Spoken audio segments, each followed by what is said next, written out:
what is the difference between EB1A, EB1B and EB1C, and which one should you choose? So all of the EB1 paths are essentially covered under the same quota the USCIS has. So the EB1A is a criteria that is reserved for people of extraordinary ability. It doesn't necessarily dictate what ability you need to have, what field you need to be in, etc. But essentially it is for you to prove that you are a person of extraordinary ability, and USCIS lays out certain criteria for it. You have to meet 3 of 10. I'm not going to go into the details of it because those are all readily available. You can even go to smartgreencard.com's website to find those out. But in general, you have to prove extraordinary ability, and that is what we specialize in the Smart Green Card program. We specialize in the EB1A because I personally pursued the EB1A path myself. Now, the EB1B is mostly for outstanding researchers. Since a lot of researchers have PhDs, a lot of people who got the EB1B happened to be people who have PhDs as well. But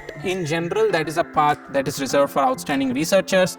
We do have a few different criteria from the EB1A in the EB1B, and that's how that works in general. The EB1C is for multinational managers, where you should have served outside the US for a certain period of time, preferably in multiple countries, but like just outside the US.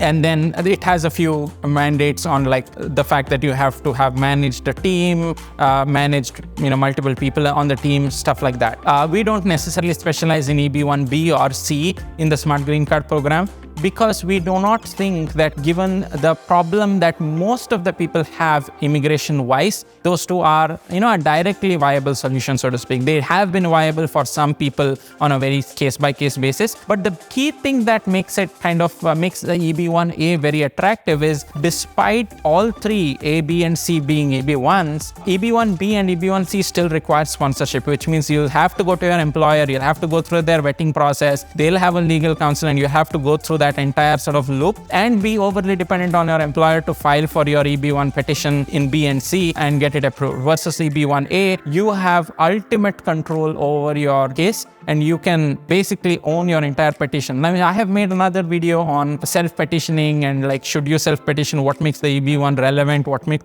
the EB1 really a valuable option and a viable option, especially in today's immigration situation where we have a lot of wait time. Please go check that video out. But EB1, A, B, and C, this is the difference. You can join the all-new Decider plan to get a one-on-one call with me or jump on a group coaching call with other folks as well. Check the link in the description to see more and join the program.